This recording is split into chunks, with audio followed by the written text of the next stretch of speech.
Oh, Hello, everyone, and welcome to another episode of Schmidt Lavelle. My name is Tom Lavelle, and as always, I'm accompanied by Mr. Timothy Schmidt. A lot to cover on this show this week.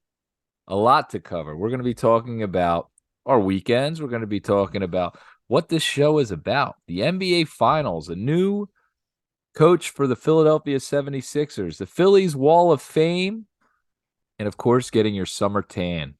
But let's start it off, Tim, with what this show is all about on our socials. And if you've been listening, you know we are available on all podcast platforms and YouTube. All right, we're yes. allowed to be we're everywhere. You need to find us. We're there. And on some of the platforms, they've asked us to cut a reel to do something to describe what our show is about. And so I'm going to shoot off we're going to fire from the hip and we're going to get this done. We might do a couple takes, Tim. I'm going to say this show is a couple of guys from the Philadelphia area talking about the sports and everyday life. You're going to laugh, you're going to learn something hopefully, and you're going to get the details of what it is to be a Philadelphia sports fan. What Yeah, do you Tom, I think it's right down that alley. I think it's a couple guys just ham and egging it. We're just trying to find our way here, on the social media platform. And yeah, I think that's what it's all about is the sports world and how we're tackling different issues in our own lives, right? Figuring out how we're doing as dads. We bring some issues into parenting Mm, issues, some advice, maybe. I don't know yeah. if people will be taking advice from us, but hey, we'll put it out there into the Yeah. world. We'll give it out there. Little kernels of advice. So, Tim, take two. I'm going to say this show is about two guys from the city of brotherly love that love each other and are spreading a lot of love to a Nah, lot of people. And it's just all about love and more love and two guys loving each other. yeah, let's go take three. Take Let's three. let's take three. This is a show. No, this is a show about about two. Okay, this is a show about two local Philly guys. Yeah, like I said, just hamming and egging it. Finding our way through the world of Philadelphia, which revolves around sports in Philadelphia, right? It revolves around being a dad. We bring some different issues into play. Everyday life. You know, take four. Yeah, take four. This is a show about two guys who live real lives, picked to live together in one house When and see things what happens when people stop being polite and start start getting, getting real. oh yeah, uh, Right? That's what this show's about, isn't it? And yeah. what's this Now show you know what about? this show is about. Maybe a couple guys. One guy's a bartender, the other guy is a patron on the other side of the bar, and I come into the bar every so often, just throw out issues to the bartender, and maybe he has some life advice for me. Maybe that's we're a place where everyone knows your name. Yeah.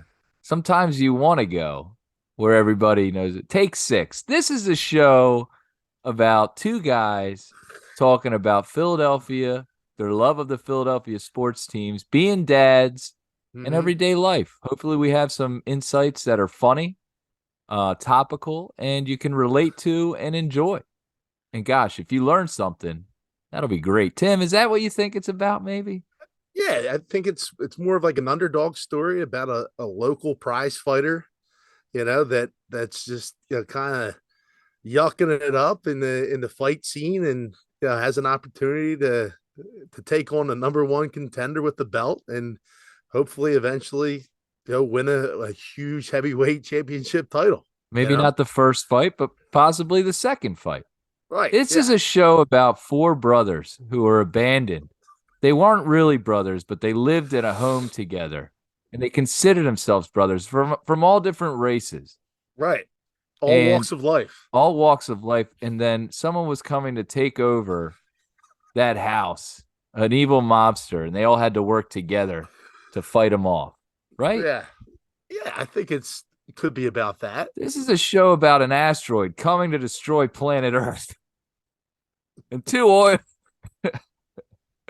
two It's hole diggers, two def guys that dig for oil. what? We're the only ones that can save the planet. And Oh, NASA teaches them how to fly up to that asteroid yeah, and dig that hole. I don't think it's about any of those things at No. all. Yeah, Well, we're everywhere on this, aren't we, Tim? yeah, I think we need to kind of hone it in and really figure out what this show is about. Because It's a honestly, show about nothing. oh Oh well, hey, boy. I Tom, we'll think figure what we just did probably will sum up what the show is actually about, you know? right. Just a couple guys, goofing around talking about Philadelphia sports and enjoying themselves. You know what it is? It's about two guys wasting about an hour and a half every Tuesday night, and just kind of just throwing stuff against the wall and see what sticks, Tom. I We love it. come up with some material, we throw it out there. People might like it, people might not, but for the most part, it revolves around Philadelphia sports and most things that involve our lives. I would say that's pretty much it, Tom. I think that sums it up perfectly, Tim. And we want to say we appreciate all the listeners out there. You know what the show is about. And we Mm-hmm. appreciate you listening. And if you're liking what we're doing, make sure that you like, share, subscribe, follow, whatever it is you got to do. Click the buttons, tell people about us, help us out, get it out there. Available on all podcast platforms and YouTube. Tim, speaking of everyday life, when I signed on here and you saw me, you said, you look like you've been through hell. I just went through hell. Is there anything worse than trying to get your kids to go to sleep? It's a tough job, Tom. It is a tough job, especially when you have a set time in your head of when those children are supposed to go to bed. I have two daughters, and I always had a set time. It was usually like right around 9 o'clock, and you forget about all the little things that you have to do before you go to bed, and Right. then it ends up winding up being like, I don't know, 9:30 ish. Yeah, and then the task of actually getting your kids down and to bed, it just drags itself out, man. It's Yeah. it's it's pretty brutal. How far apart are your daughters year Uh, wise? they're about 18 months apart. 18 months apart. So Mhm. 18 months apart, it's kind of, I'm in a different circumstance right now. I have a 5.5 year old and an 8 month old. So Mhm. the 8 month old, once you coax the 8 month old to bed, then it's like trying to the 5 month old has all the tricks. Oh, I have to go potty. Oh, I'm thirsty. Oh, this or that, whatever it is. But when you're trying to get the 8 month old to bed and the 5 year old keeps coming in the room and waking up the 8 month old, it's Mhm. like, and Mhm. you yell like silently. You're like, "Get out." Yeah, yeah. No, that's brutal. See, the thing that I used to have to deal with was they both would sleep in the same bed, and they would ask me to lay with them. So like, I'm as big as I am, laying in a queen size bed, and usually they would want me to sleep in between them, and then like when they would finally fall asleep, the effort of getting out of the bed was like mission impossible. Like it needed to be like suspended from the ceiling, and like Drop I a would have, sweat coming down, you yeah, catch it. I would have to like move my arms, so my because I would like have them wrapped like that. It was just like a whole thing. It was brutal. But finally, like when you would get out of bed, like my back would be on the ground. It was like playing Twister, dude. Honestly, getting out of bed and getting out without them waking up was such a challenge. It's like the quiet game, Right. for adults. You just Yeah. like, and then the floor starts creaking. You're like, shit, please don't wake up. I just spent 45 minutes, and then there's other times where you just totally lose the battle and you fall asleep and you wake up at like 3:30 in the morning. And you're like, what the That's fuck? me every day. That's me every day. I lay in bed. I'm like, all right, come on, dude, let's go to sleep. And next thing you know, I'm out. and it's like I wake up, it's 2 a.m. I'm like, oh shit, here we Yeah, go. yeah, Here we go. What happened on Raw? yeah. Shut the door. The worst is though when you shut the door, you finally think you're out, and like you get two steps in the hallway, and it's Daddy, and you're Yeah. like, motherfucker, god damn it. That's one of the best things is as a parent when your kids go to sleep and you get that hour of like, Yeah, ugh, you you know? settle down. You Yeah. go downstairs. You crack open a beer to You're just like, like toast yourself. Like, dude, yeah, job well done. survived another day. Ah. Yeah, absolutely. Well, Tim, it was just Memorial Day weekend and a big weekend for the country and a big weekend for us. And we had a lot of things going on. You went down the shore, right? I And did. I Hmm. recently got into a new pool club. And by pool, I mean a swimming pool, not a billiards game, you Yeah, know. yeah. So I'm very excited about the pool club. Tim, I've run into a couple things along the way as far as summer goes and getting older and out of shape and stuff like that. But first things first, are you a shore guy? Have you always been a shore guy? Not necessarily. Haven't really been a shore guy my entire life. We kind of, as a family, yeah, we would take shore trips every so often, but my grandma was more responsible for the shore trip. She would just take us kids and hop in the car, and she had a shore house down there with her sister, I believe. And they just kind of would yin and yang a little bit, every week, every other weekend, and then we'd stay with our cousins and stuff like that. But it was always like a spur of the moment, like it was never really planned. My grandma would like pick us up, and Would yeah, you we go would down for sit. the day or would you go down like and No, stay over? We would go down for the weekend. Oh, Summer wow. during the week. Sometimes we go down for a couple days, but um, What shore point again? so we were always Wildwood, right? Like Okay. we always did the rides and all that stuff. And yeah, as you get older, like the thing is with Philly, everyone knows this. Like in Philadelphia, it's either you go down the shore or you go to the mountains, right? Like Right. those are the two options. And usually people from Philadelphia always vacation down the shore. If you don't go down the shore, you spend winters up the mountains and go skiing and stuff like that. So it's one or the other. I love them both, but yeah, when you grow up and you're in high school, the the the ultimate goal is to have a shore house like for the summer as a high school senior, or yeah, when you're a freshman or through college, right? You have a shore house with all your buddies and stuff like that. And like Right. it leads to yeah, shenanigans like getting arrested for underage drinking and all this other bullshit. It's like your first real experience on your own. And like these shore houses, there's stories upon stories of like, high school kids just ruining shore houses like that. I don't think it actually happens now, but because they like the shore is just way too nice now. I don't think they rent to high school seniors anymore. Yeah.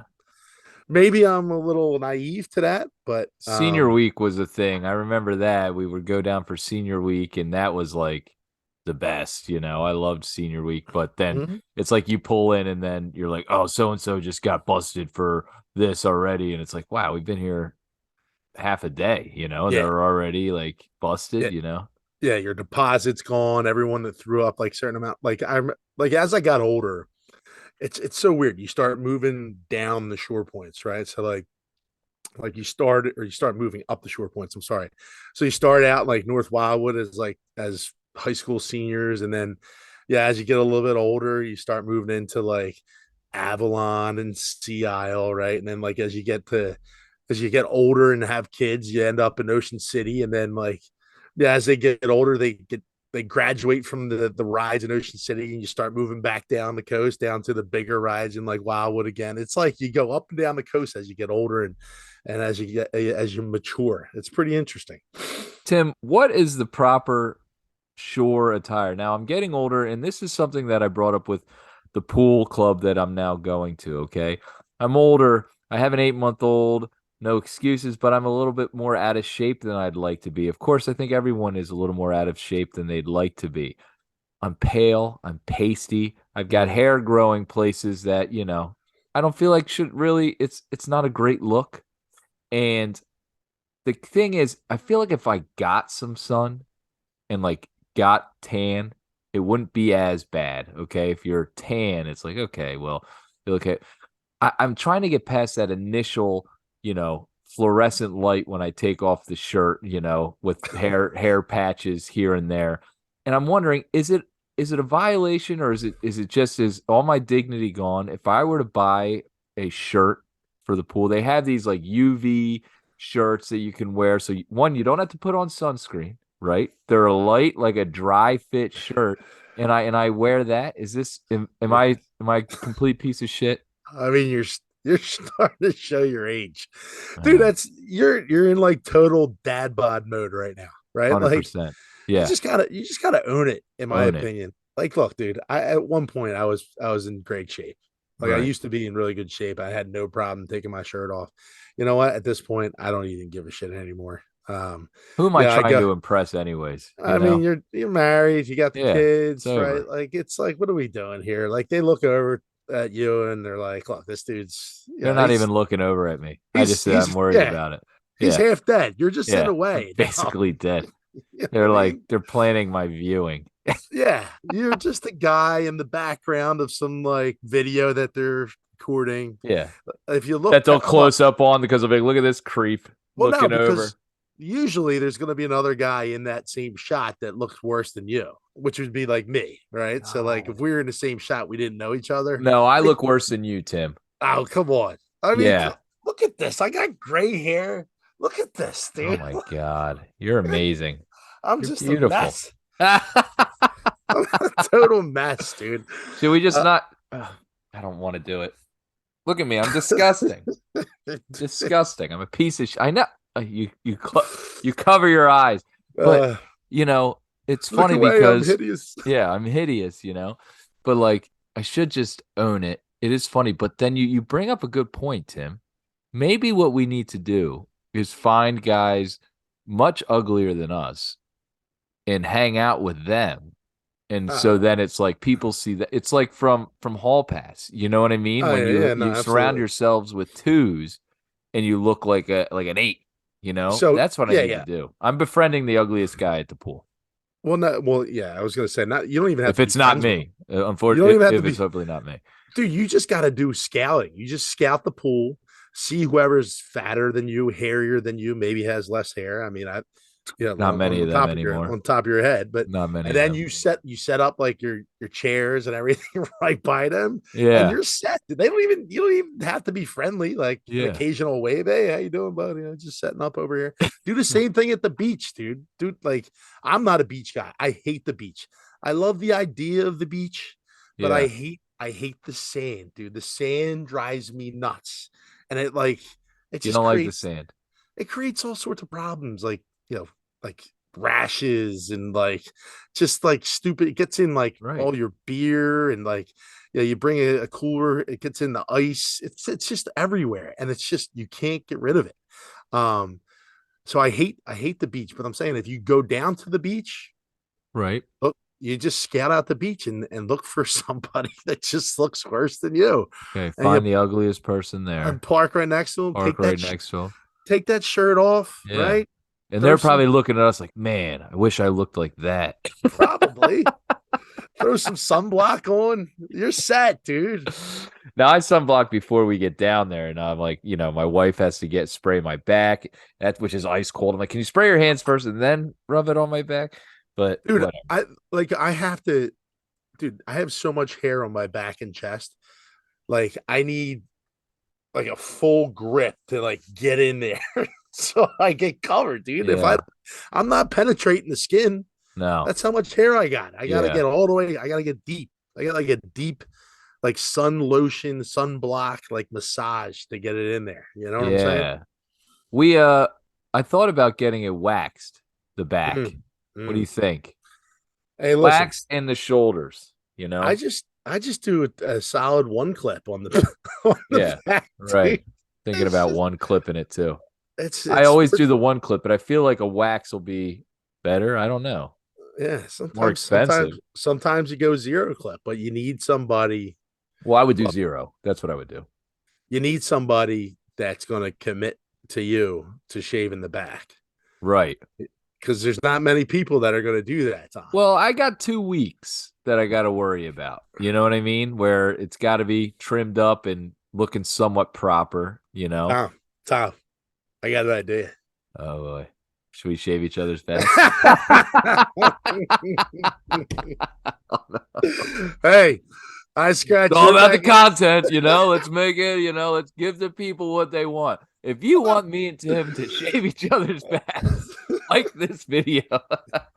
How many likes? How many likes till we trim up each other's backs for each other? I don't. I think we're gonna get negative likes on that. I think. Good. Yeah. Yeah, Thank yeah. God. No one's gonna want to see that.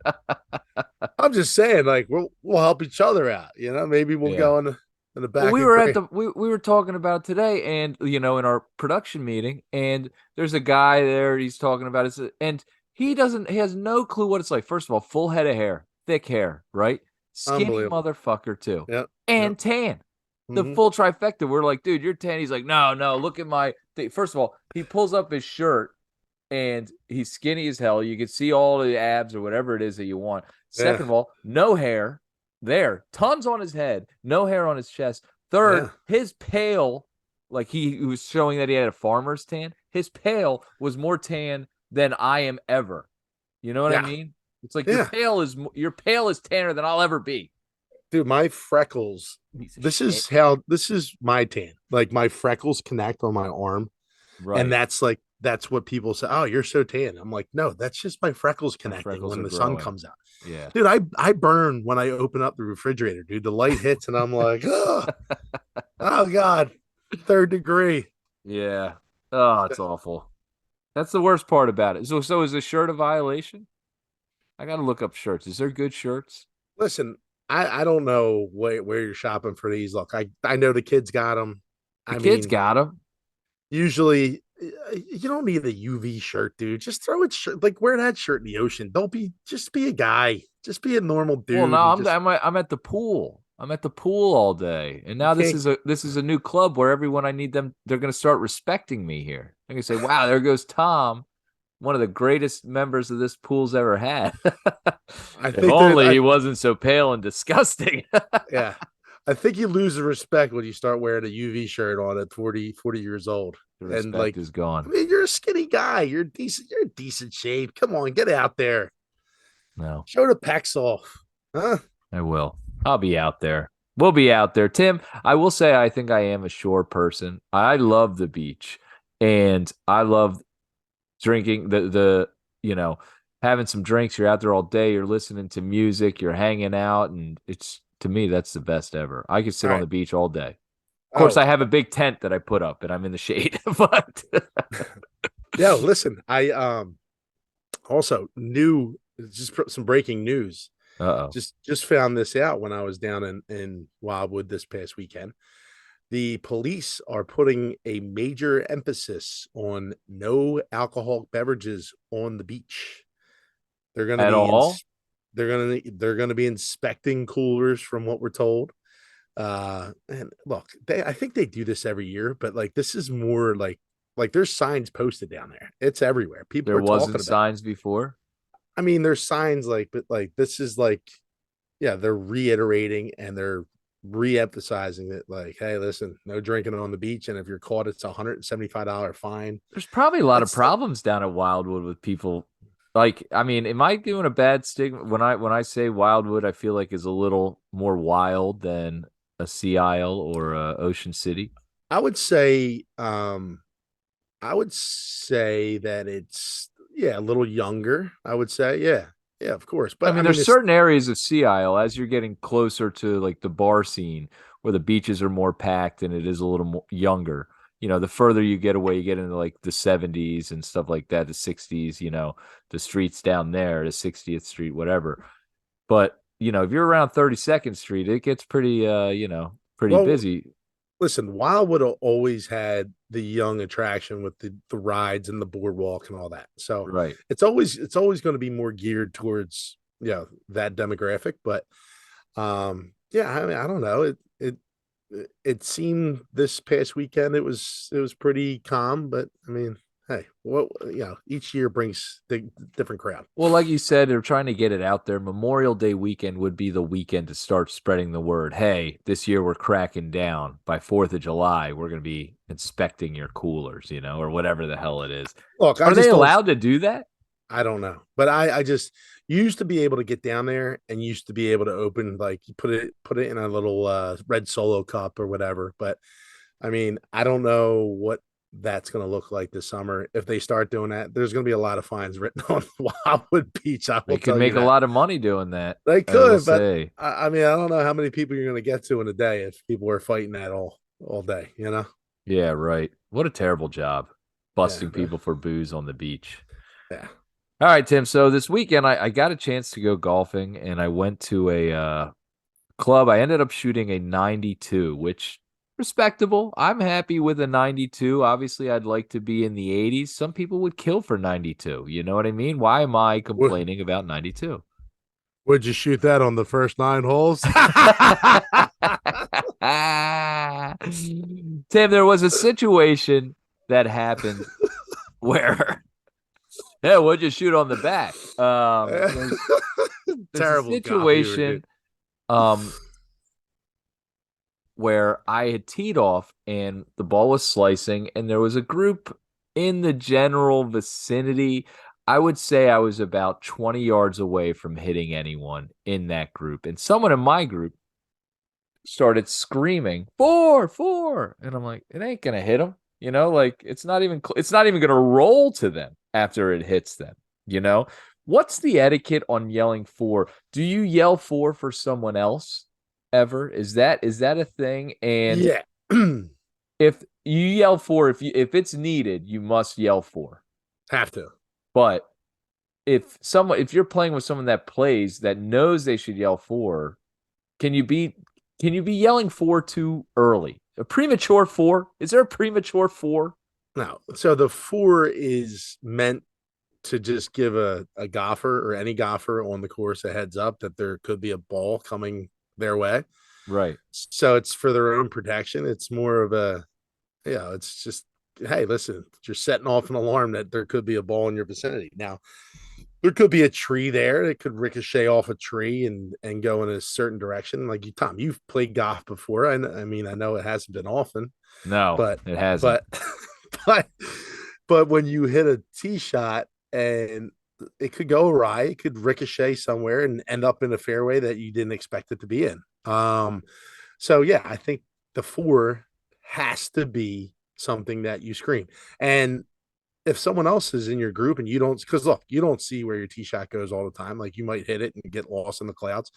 That's why other people sit on the tee box with you and they pay attention to where your ball is going. So if you're one of these people that doesn't get out of the cart and just sits in the cart and plays with his phone while the other 3 people are teeing off, I mean, I got a problem with you too, because you should be out there, paying attention as well. Yeah, we're all in this together trying to find a ball, right? Right. Like, hey, we're in this group together. If someone hits and you see the ball going over, oh, I saw it land, and you got some eagle eyes out there, and it helps when you have players that have played the course and they're like, oh no, it's going down. Like you're going to be at this spot, Now, Tim, there's a flow to what's up. What's so funny? No. You're talking about these guys with the eagle eye. I play with a guy.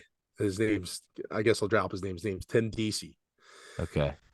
And this dude, he can spot a ball anywhere, but he also is like, he just is like some sort of like arborist. Like he knows every tree on the golf course. He'd be like, "Oh yeah, it's right down there by that Japanese maple." You're like, "How do you even know that's a Japanese maple?"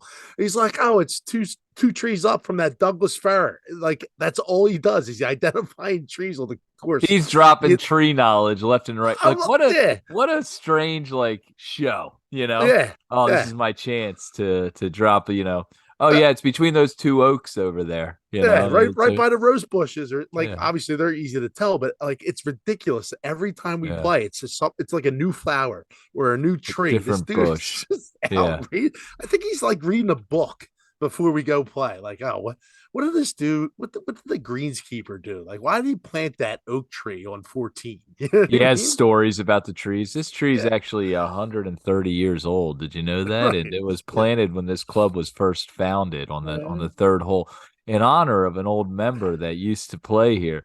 right. Tim, now I played at a place called Sandy Run, and they have a lot of dogwood trees there. And you know how you can tell if it's a dogwood tree? By its bark. All right, Tim. So when you're out there and you're playing, we discussed about this too. Some more golf etiquette. You're getting to a flow. I'm a flow kind of golfer myself. Hmm. And I get into a rhythm. And particularly, I like to play ready golf. You know, I don't really play the rules. If it's for money, I could see maybe a bit of a difference. But if someone, unless they birdie a hole, I don't give anyone the tee box. I don't really like. They can have it. I'm not like racing to it. But if I'm ready to go and they're not ready, I'm gonna put my tee in and I'm gonna hit. Like, let's go. We're moving, right? And it's a major violation, I think, to disrupt that somewhat rhythm for no apparent reason. You were dealing with this the other day, you were telling me. Yeah. No, it's just I'm the same way, Tom. I'm a rhythm golfer. Some people say I play too fast because I'm usually the first to tee off. So I get up on the tee box and I rip. So I mean, it's partly my fault. But like I am also easily distracted. I need like extreme focus, and if just the littlest sound will like throw me off. So people are like, "Well, dude, you play music every time you golf," and it's like, dude, I know I play music. I expect that music to be there when I'm playing. Like it's something I'm used to. If someone's like having a conversation in my backswing, like all of a sudden, that throws me off. If Yeah. a car drives by and beeps, like as we all know, happens from time to time if you're playing like by a road near a course, people love the beep when you're teeing off. That gets me. Like if a Or they'll bird yell chirp, four, they'll scream out yeah, four. Yeah. if a bird chirps when I'm like trying to hit my tee shot, it gets me like right in my downswing. Like just those, it's just, it's not, I don't know if it's lack of focus. It's just like, I think I'm so hyper focused that those things distract me a little I bit. would say hyper focus because then you start focusing on that. You know what I mean? So Yeah. you're focused, but then you start focusing, like you start thinking, like instead of thinking about your swing, you're like, well, why did these guys just start a conversation right when I'm about to swing? You know, Right. like shut the Yeah. fuck up. I'm Yeah. about to swing. Like either And have the full combo as like we're playing or whatever, and they're talking about bullshit while you're teeing off. Like, I don't care, but don't balk somebody. yeah. But like those guys, like, yeah, look, they sometimes think that they're talking so low that you can't hear them. And I know I can hear every goddamn word you say it, dude. Like I look over, I'm like, you guys done yet or what? What are we Yeah. doing here? Yeah, let's keep it moving. And then Yeah. like, dude, I have another buddy who's he's a storyteller. So Oh God. he gets up to the tee box, right? And he's usually the last to tee off. And he'll just sit there and he'll like start talking and start telling a story. It takes like 45 seconds for him to tell a story, and then he finishes up and then he starts to tee up the ball. And like people are behind us, like, what are Oh, you so it's guys? his turn to tee up, and Let's he starts go. telling the story. Yeah, It's like, yeah. dude, just shut up and hit. Tell the story. Just We were yeah. just in the cart for a minute. You know what I mean? Like, why didn't you tell us then? Let's go, dude. Keep it moving. All It's funny. Now, I will say this. One time I was golfing with my buddy. Now, I used to shoot fairly well. I'd be, mid to low 80s consistently. Every once in a while, I'm throwing a 70 in there, right? And my one buddy was shooting around 100. And we were playing and this and that, and we're playing. And he accused me of being a slow golfer, right? And I was like, okay, like I'm a slow golfer. I was like, dude, you're taking 20 more shots than I take. Like, what do you mean I'm a slow golfer? You know, you're up there taking your time trying to line everything up and you slice it right. Next thing you know, we're looking for your ball for 5 minutes until finally it's like, hey, bud, we're not going to find it. Like, drop yeah, one. Who gives a it's shit? time to move on How to much the time? next How one. much time? What's the allotted time to look for a ball? I believe they changed it to 3 minutes. Hmm. But I I would mean, say it depends on the round how it's going. I know, like legally or whatever you're saying, it might be 3 minutes, but when you're out there playing with your boys, you got a couple minutes. If you got a great round going and it's like a ball that should be found, okay, let's find it. You know what I mean? well, Otherwise, yeah, for the most part, dude, like, look, we all know this. When you hit a ball, when you hit a tee shot, I mean, there's a 85% chance that thing is gone, right? You right. know that it's gone. So you take a quick look in the area that like you probably hit it in. If it's not there within the first, 30 seconds, then you move on. If you feel like you have a pretty good idea exactly where it landed and there's some space around there, I think you can take an extra minute and then look around. Yeah, we're all guilty of holding out hope, that you can Yeah, find the right. ball, but hey, that's what golf is. Yeah. We don't the biggest part about golf, and I could talk about this all day, and I won't, Tom, but No, I love it because I feel like we're going to be moving more towards golf as we go on this summer, and we run out of some more sports to talk. Basketball's ending soon. We're big Phillies fans, but we're also big golf fans, right. and that's one of my favorite sports. And I don't know if it's because as you get older, you realize that golf is like one of the best games out there, and whatever. But go ahead, keep No, talking about just golf. I my love it. my point. We're talking about lost balls. Like we don't have 1,000 people watching us play, Right. so there's there's not everyone looking for your ball. There's just four people, right? And Well, yeah, maybe four. Depends yeah, if the one guy's even yeah, paying right, attention, you yeah. know? And there's not really that great opportunity that you're going to find a ball, but like when you hit it in a specific area, you think it's going to be there. It should be there. Yeah, I know a lot of people like to accuse, oh, that guy picked up my ball, or that happens a Yes. lot. Like you get that, like, nah, dude, you didn't really hit it that great. Yeah, you Th- probably lost it. You know there what I is mean? that thing though, when you hit a ball and you know where it is, and then you see a group like hit in there, and then you got some guys over there looking in that same Yeah. area, and you're like, Mhm. oh, they're gonna hit my ball. I know it's have you ever had your ball hit by another Oh group? yeah. Oh Yeah, me yeah. too. Yeah. And it's 100%. like they fucking totally hit my ball, dude. I know they hit my ball, whatever. Tim, It's just. now, another reason why I looked up why they yell four, and the reason they yell four is that's a shortened term from four caddy, when they had the four caddies out there Mhm. that would look for the ball where it's supposed to land and give you the best idea of where to go towards the hole. It was the four caddy that was doing that, and that Mm. over time has been shortened to four. So when they would hit it over there and the four caddy was out there, they would yell four because it was a warning for caddy, it's coming Sure. over, because he would stand in the areas that the ball would land for the most part. Second thing, we were curious why the people that hit a hole in one had to buy the rounds at the golf club afterwards. We thought, well, shouldn't it be if you get a hole in one, people are buying you drinks? This is something that you did. It's an accomplishment. Like, wow, congratulations. When Michael Block hit his hole in one at the PGA Championship and he had to buy the rounds infamously. Mhm. So we looked that up also. And for the listeners out there, the reason you have to do that is because back in the day, we didn't have cameras on everyone. We didn't have people out. People would come in and claim that they hit a hole in one. Oh, I hit another hole in one. What'd you shoot today? Oh, I shot an 18. 18 holes in one. Wow. Club record. Incredible. Well, you got to buy the rounds. Oh, well, if you hit a hole in one, you have to buy rounds for everyone in the club, which would deter people from lying about hitting a hole in one.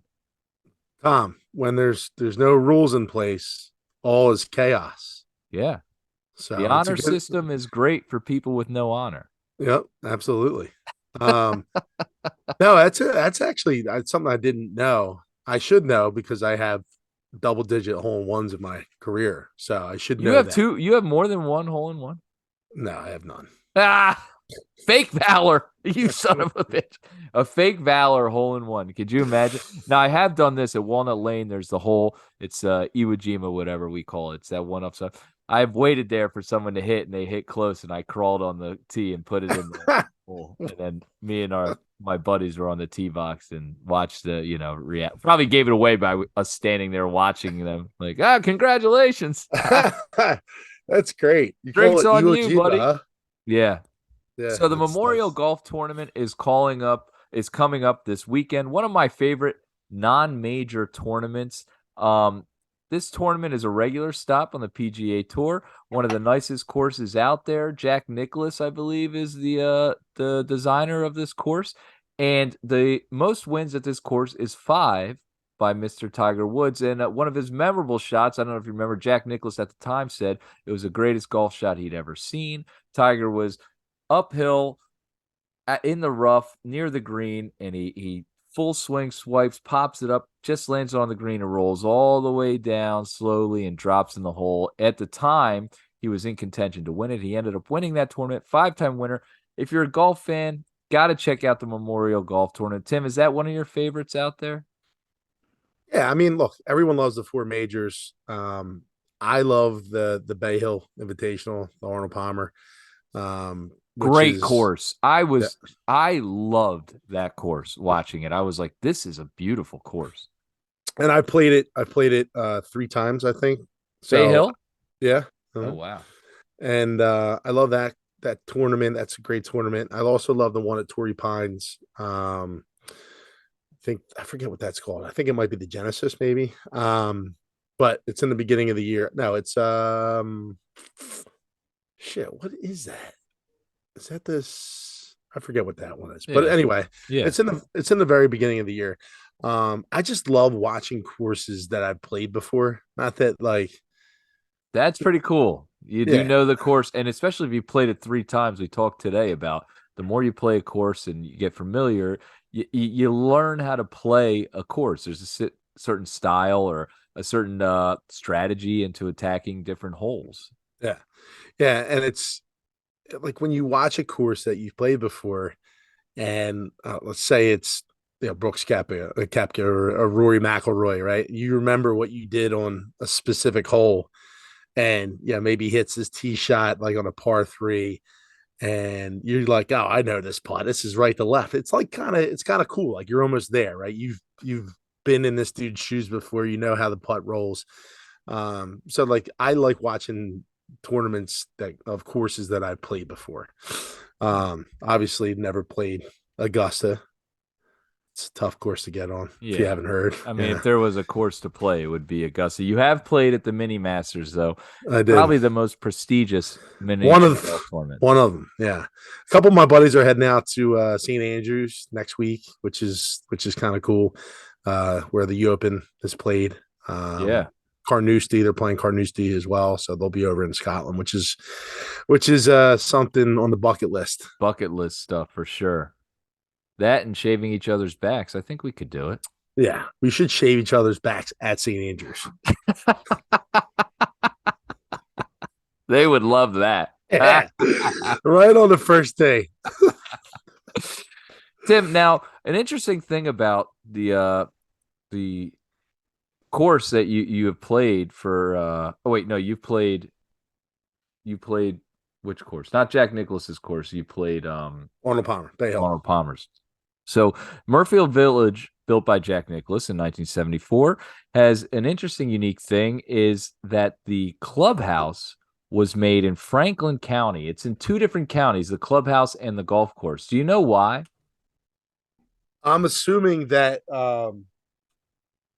they ran out of space. I know that they don't allow clubhouse space in the one county, right? They That's a good guess, Tim. yeah. The one county, which the clubhouse was made in Franklin County, Mhm. and the fact that it was made in Franklin County at that point is because they allow alcohol sales. The course is on a dry county where there is no alcohol sales. So you can buy drinks in the clubhouse in one county and play the golf course in the other county. It's right on that line. Pretty interesting. It'd almost be like having a course in Ocean City, New Jersey, and a clubhouse, whatever's next to Ocean City, New Jersey. So you would have to buy beer from the clubhouse and then sneak it on the course. Yeah, I guess that's what you have to do. There's no cart girl. Right? Like, yeah. Rangers stop you. Where'd you get this beer? Just bought it at your clubhouse. Nope, not allowed. Gonna have to confiscate that. Dude, I did think about this one time. The only place in the world where you are allowed to drink and drive is on a golf course. And I'm not trying to be, a narc or whatever, but you're on the course, you're driving a golf cart, you're driving a vehicle. and they sell you alcohol. In fact, they have someone driving around to sell you alcohol in this cart that you are driving. I think it would be the funniest thing ever to set up like a fake police officer and pull people over on the excuse me. I noticed you were swerving out. Do you have any uh, alcohol open container? Oh wow, an open container sitting right there in uh, like how funny would that be? And people would just be like, uh, write him a ticket, dude, that arrest him. would be. We get our own little golf cart with Yeah, like a police siren. siren on it. Yeah, like a megaphone. Yeah. Sorry, police. Boy. Yeah. Pull over. Excuse me. Most times when I pull people over, Yeah. they stay on the crosswalk. You're in a sand trap. Yeah. The driver who just hit his ball into the woods, please pull over. Open container, huh? You been drinking today? You been drinking at all? Yeah, officer. I bought a couple beers at the club. Oh, do you not know drinking and driving is illegal? Are you not aware that drinking and driving is illegal here, sir, in the state of Pennsylvania? All right, Tim, let's move on. Big news, biggest news of the week thus far is the 76ers hiring a new head coach, Mr. Nicholas Nurse. Is it Nicholas? Nick Nurse. Tim, he's coming from the Raptors. He's a NBA champion. Mhm. He's a coach of the year. I'm excited about this hire. I know he wasn't your first choice, but he was right up there in the choices that were out there, I believe. I want to say he was your second. If it wasn't one, it was I think at first you wanted Monty, right? And then it Yeah, Monty was Williams. Mhm. Monty Williams, and then you I think were like Monty, Nick Nurse, and then maybe the coach from Mill. I forget. But so Nick Nurse, I'm excited about this. And the reason I'm excited about this is the more I've looked into Nick Nurse, it seems like he's won wherever he has coached. He's won at different levels of basketball.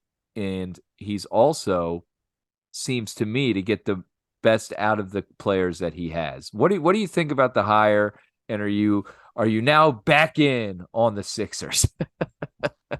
Tom, this has got Stanley Cup written all over it. I'm telling you. No, I don't know, man. I really don't.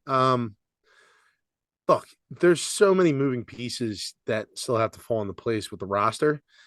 And I'm not going to get crazy. Obviously, the biggest question mark is going to be who's going to be your point guard. Um, with Harden, it seems like he's going to be moving on. Again, you don't know how this is going to play out, so it's hard to evaluate on what he's going to do without knowing what the roster is going to be like. But I mean, I like the hire. He has a pedigree. Obviously, he won with the Raptors up north, and a lot of those players that he's had have really progressed. Like Fred VanVleet, he became a really good point guard. Could start. He actually shot the three really well. Really developed into a nice player. Pascal Siakam I was love another guy. Siakam. I think he's great. Yeah, he was completely raw. If you remember watching him play with the Raptors when he first started, I mean, just the raw talent and really became an excellent scorer, rebounder. Um, so it seems like a good move. He's got some background with Daryl Morey in Houston. Maybe that leads to Harden re-signing here. And honestly, I honestly don't want James Harden here. I just hope that there's a plan in place.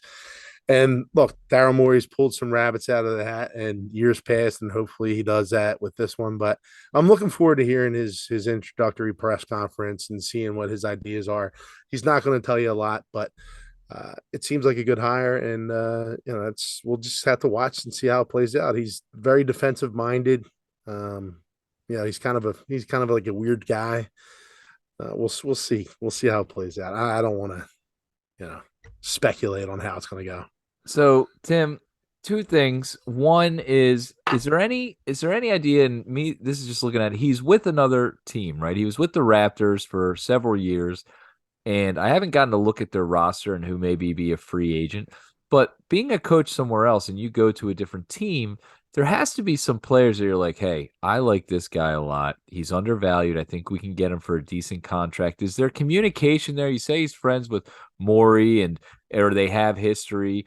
Can they pull a player into the system that is going to fit with the Sixers?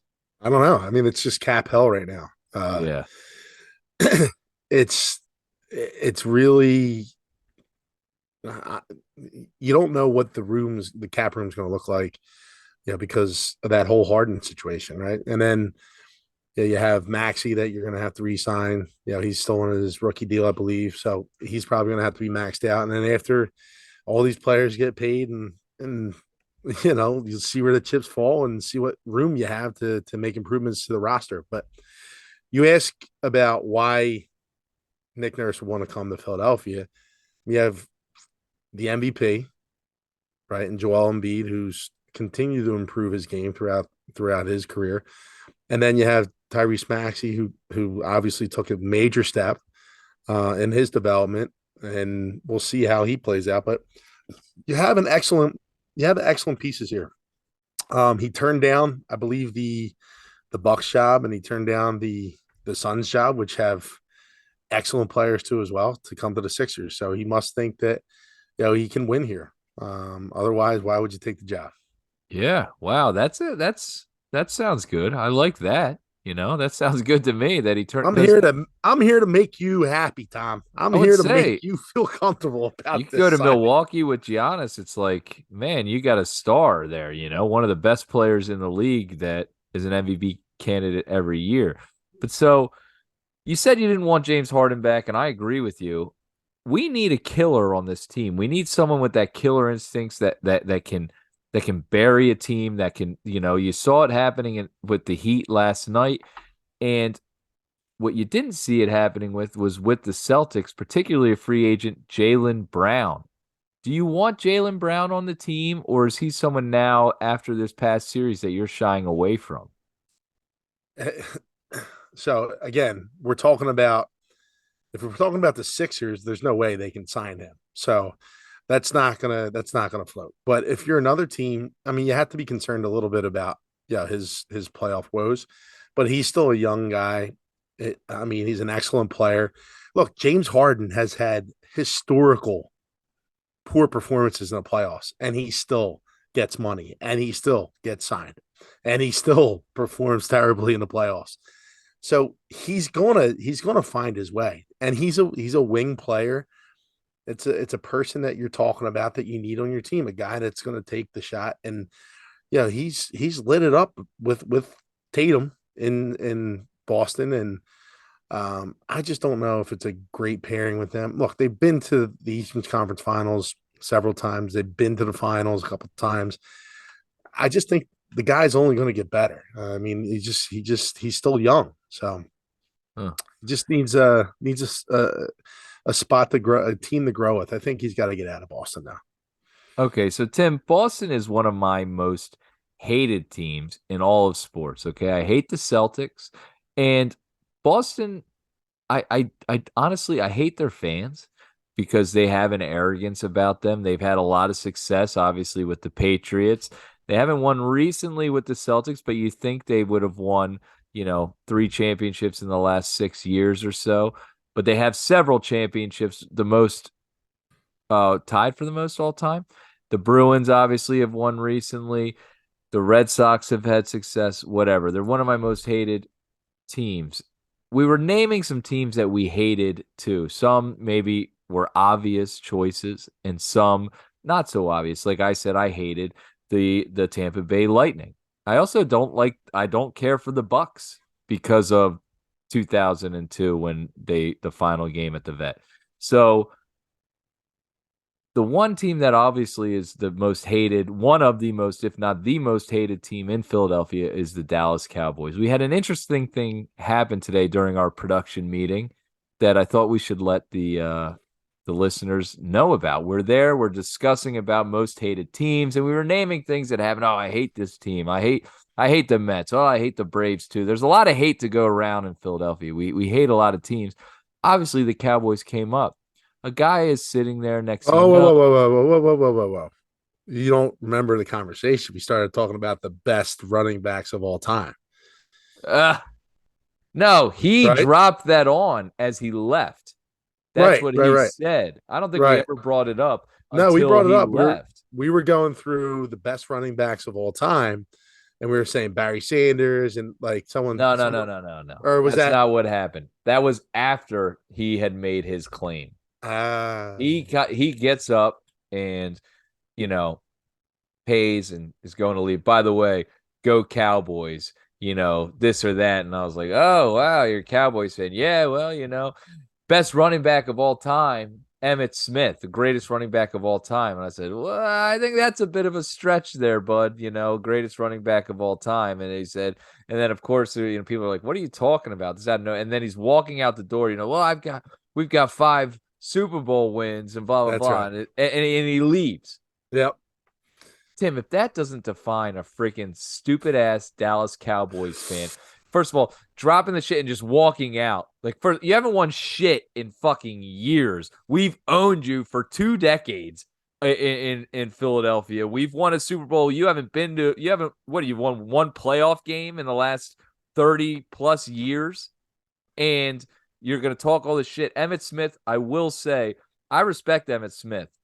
He's a great running back, and you could say he's one of the greatest of all time. I don't think he's the greatest running back of all time. We named a couple: Barry Sanders, Jim Brown, several other running backs that we talked about. Gale Sayers. What the fuck am I saying? Gale Sayers too. Walter Payton. Yes, the sweetness. Yeah, typical Cowboys fashion.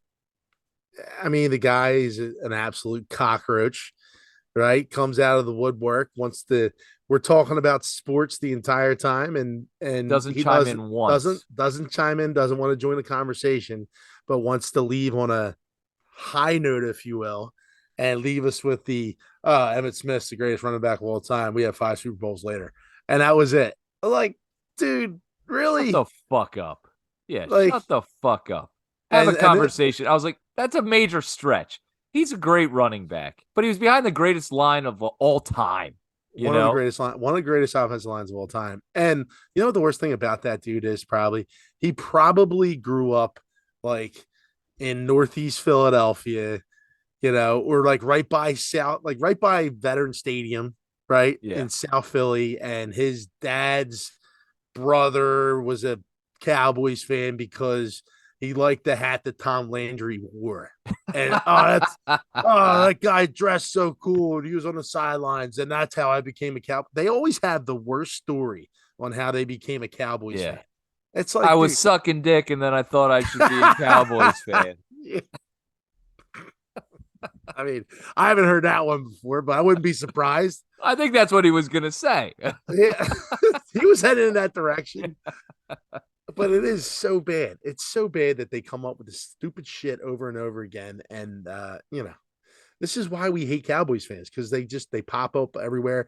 They're just like Lakers fans, they're just like Yankees fans. They're all the They're same. worse. They're worse. They're all the same, in my opinion. Yeah. And like you were naming off, like you were naming off Cowboys that you hated, right? And you And were he was saying, there, silent the right. whole time. And you mentioned Michael Michael Irvin. Irvin. I hated And Michael Irvin. Probably my see, most hated athlete in all of sports history.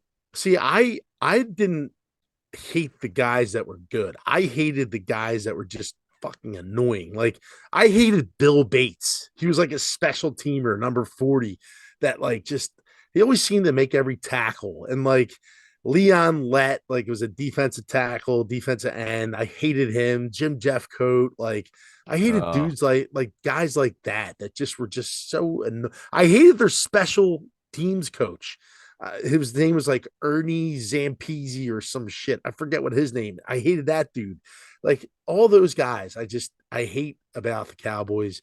Obviously, I hated their win their 3 Super Bowls in a row. But I mean, I just hate their fans. I 3 and hate their 4 years, fans. but that's Yeah, not a big deal. Yeah, I hate him. And you know what? He didn't have a southern accent. Also, and not to mention, he was ordering like a douchebag too. I was like, this guy came in and I remember him before, and he was like, "Oh yeah, I had that.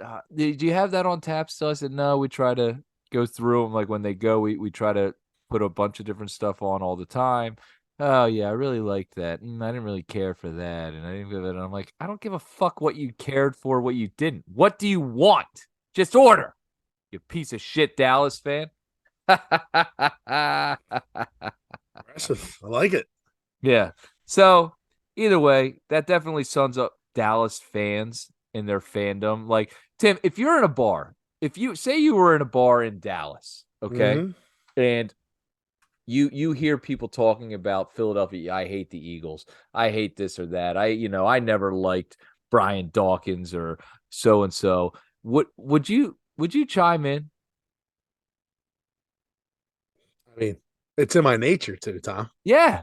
You can say, hey, I'm from Philadelphia, like, hey, whatever, it is what it is. And you can bring and I would say, yeah, fair point. You've got your Super Bowl wins. It's been a long time. But like people think that like you can just like the douchebag part of it is dropping it and walking out.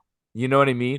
It's not engaging. Like Philadelphia fans can have a discussion about this. You know what I mean? Yeah, And let's this and debate. that. That's what Yeah, that's what talk it about it. that's what being a fan is about. Is hey, you got to do the job to sell your team, right? Why Right. is my team better than yours?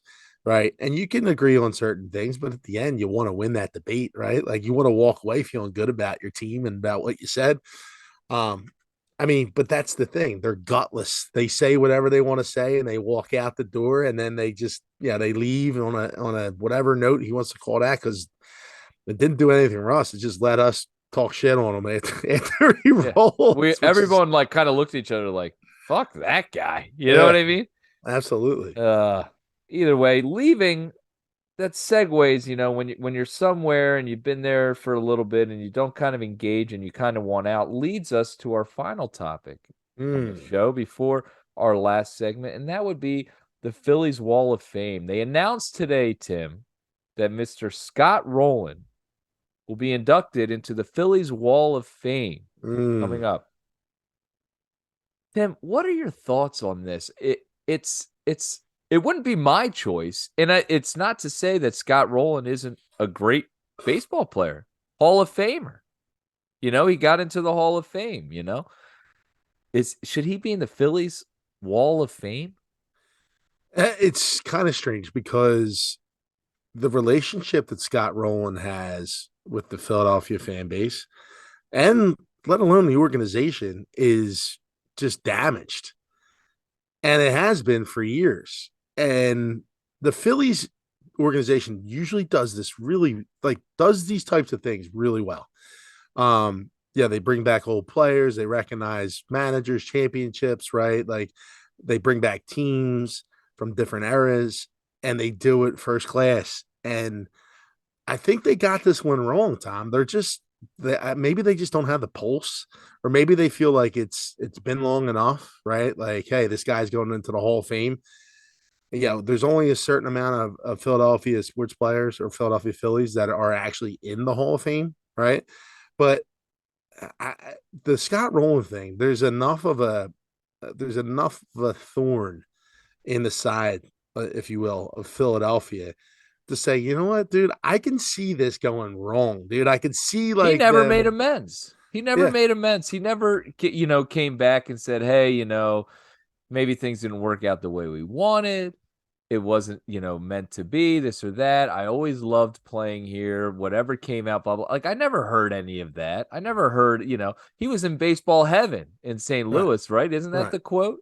That's what he said. Apparently, that's what he said. But I really don't think that this is going to play out well for either side. Like the Phillies fans, they've been coming out to the park in droves. They continue to support the team that's underperforming, by the way. Not to get into that, but uh, it's going to be interesting because if when he gets into the Wall of Fame and the Phillies are still underperforming, the fans are going to be quite lathered up and ready to go. And guess what? There's going to be only one channel to outlet that frustration out at, and it's going to be Mr. Rowan. And like, dude, and here's the thing: if this is the reason why they feel justified to put him into the Wall of Fame, is because he's actually getting in the Hall of Fame.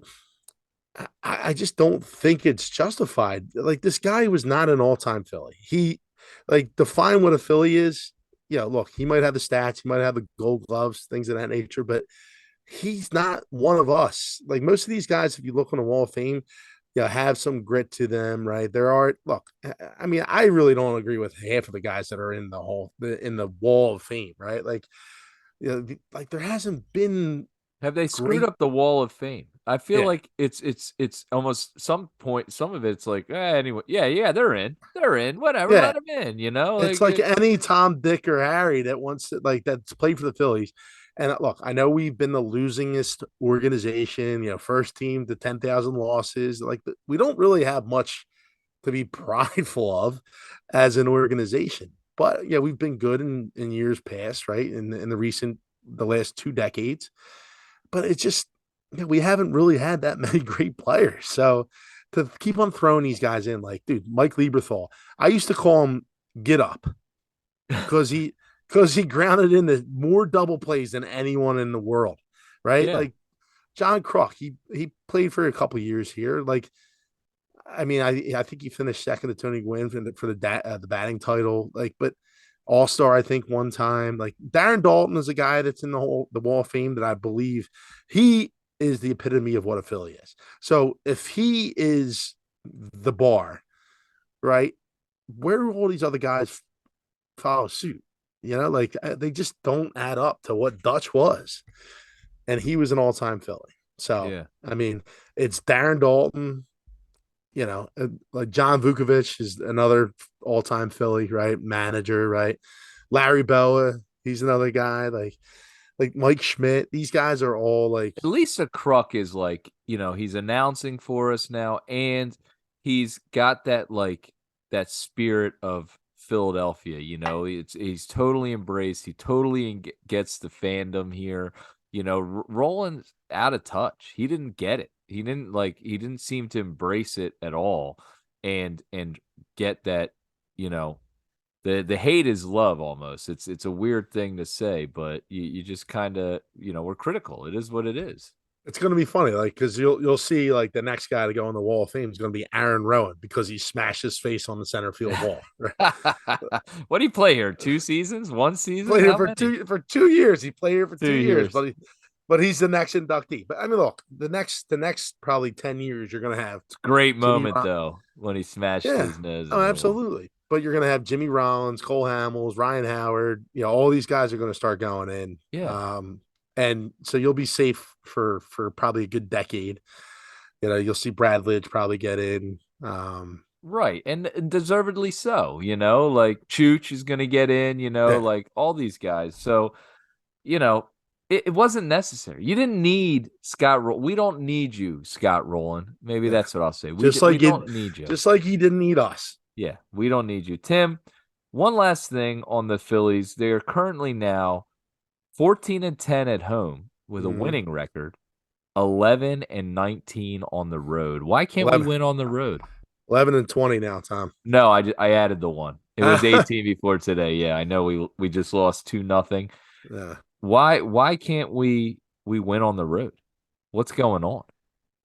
Dude, I mean, if I knew, Yeah. I got no answer, Tom. I really had no answers. This Yeah. team is completely underperforming, and they had 2 hits tonight. Like, Wow. so, like when you finally get the pitching, they don't Who hit. got those hits? Next inductees to the Wall of Fame. Who got those 2 hits tonight against the Mets? They're the next inductees into the Phillies Wall of Fame. They got those 2 hits on May 30th, 2023. Cody Clemens and Jerome Harrison I'm getting a lot of talks that I or look like Josh. Cody Josh, Clemens. there.